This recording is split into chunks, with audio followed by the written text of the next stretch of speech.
Hey guys, lots of people want to know what causes magazine spring wear. Is it leaving them loaded for long periods of time like you might do with a carry gun? Or is it constantly loading and unloading them like you might do with your practice mags for your carry gun? So what I have here today is the conclusion of an impromptu long-term test that began about 5.5 years ago when I loaded up these 3 magazines.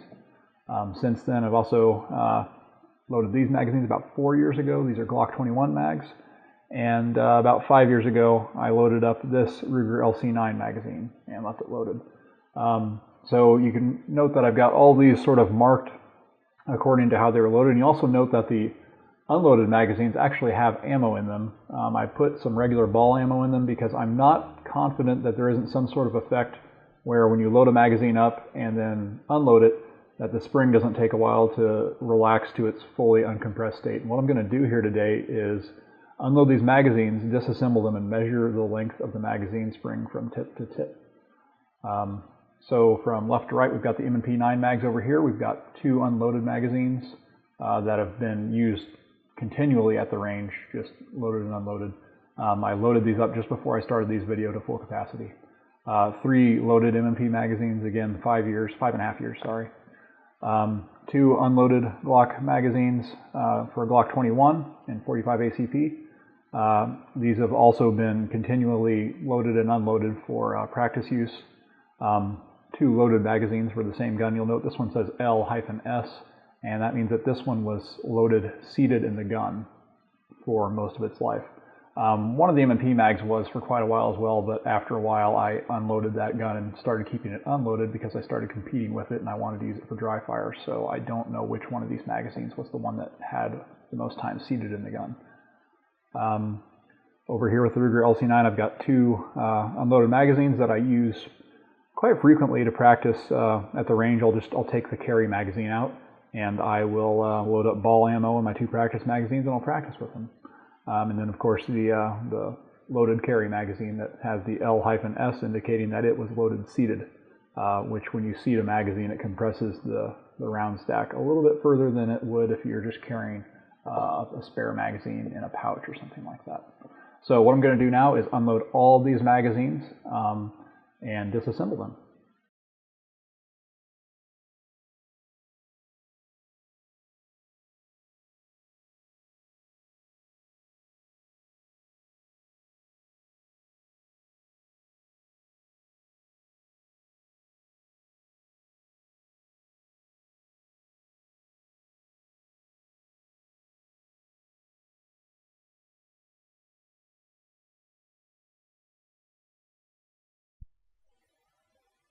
All right, so as you can see, I've got all the magazines unloaded, the springs taken out and measured. The measurements are all notated along the top here. Maybe not what you were expecting. I somewhat expected this. I had a hunch that this is what the result might be. I just didn't know which magazines would exhibit this to which degree. So on the M&P 9, which the magazines were loaded for 5.5 years, those particular magazines exhibited a good deal of shortening of the spring, and certainly with a shorter spring you get less tension, especially when you've got the last round coming out of the magazine and the follower trying to engage the slide lock. The shortest unloaded magazine spring was 6 3/16 inches, and the longest loaded magazine was 5 7/8 inches. That's a not insignificant difference, and you can see that it's a very visible difference. I would say that those springs from being loaded are significantly weaker than they were before. What remains to be seen is if that is weak enough to cause any malfunctions, and we are going to load all these magazines back up and test them. So we'll see about that. The Glock 21, having been loaded for 4 years, again, I think this is highly dependent on magazine design and how the magazine was engineered. Very little difference, maybe an 1/8 of an inch, a 1/16 of an inch difference between the unloaded and loaded magazines. The Ruger LC9, quite a difference there. The 2 unloaded magazines, both the same measurement, 5 9/16. The loaded spring, quite a bit shorter at 5 1/8. And I can see now on the camera that it's kind of at an odd angle, so we'll put these sort of back to back so you can see the difference in length. Not insignificant. It almost looks like it's missing a whole coil. Again, I don't know if that is enough to cause a malfunction. So we're going to load those magazines back up with the ammo that was in them and test it out. I have a few theories as to why I got the result that I did. Most people on the internet will tell you that what wears out magazine springs is, or any spring, any compression spring, is constant compression and decompression, because the spring is designed not to go beyond its elastic limit when it's fully compressed. That might be true, and it obviously might apply to the Glock 21 more than the MP9 or the Ruger LC9. However, the magazine might have been designed to get one more round in the magazine rather than have a spring that will not travel beyond its elastic limit. So there's two types of deformation when it comes to a spring. There is elastic deformation, which is what happens when you squeeze the spring and let it go back and it returns to its original size. And there is plastic deformation, which is what happens when the spring is actually bent or takes a set. And there's two things that are going on when a magazine spring might lose length. Set happens immediately if you load up a magazine and immediately unload it, and that magazine spring is shorter. It has taken a set because the spring has gone beyond its elastic limits. Another phenomenon called spring creep is what I believe to be responsible for most of this, because again, we loaded up all these magazines, and right before the video I loaded up the unloaded magazines to full capacity, yet they don't exhibit any permanent effects. So spring creep happens over time. When a spring is compressed near its elastic limit, spring creep is a very slow phenomenon where the spring slowly loses compression strength or length. And I think that is what is at work here. What I want to know is if the designers of these magazines factored that into their design. So when they were, designing the spring, were they cutting corners to get one more round in there?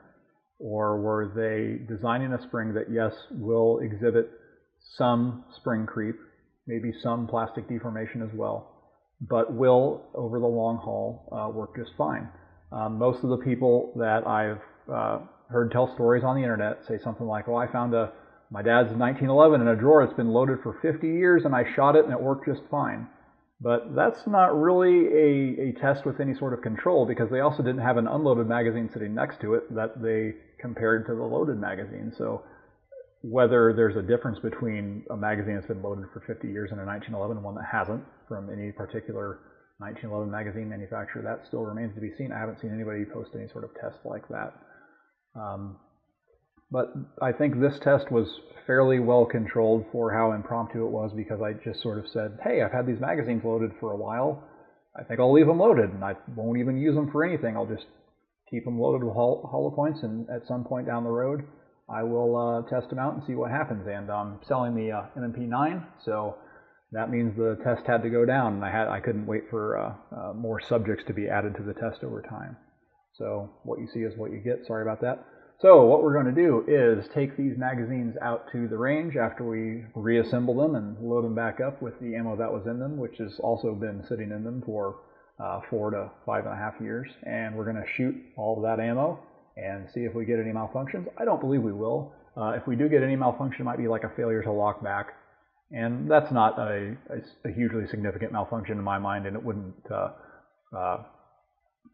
to me, it wouldn't be cause to replace that magazine spring like every year or something, because I know it's going to eventually have a failure. I think that's an okay failure to have.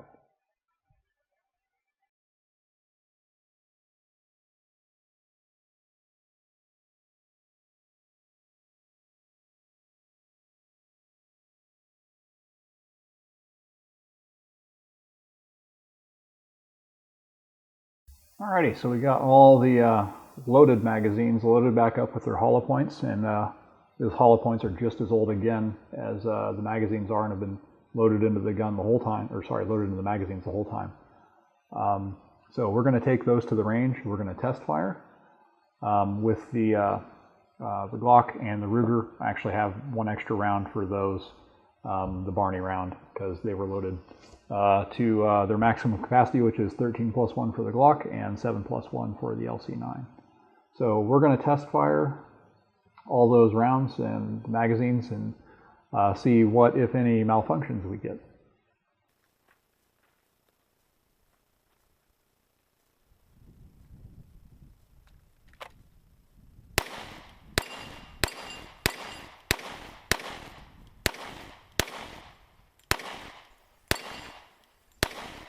Testing at the range went as I expected. No malfunctions and all magazines locked to the rear. It should be noted that I do not rotate my carry ammo, so this exact ammunition has been sitting in the magazines the entire time they've been loaded.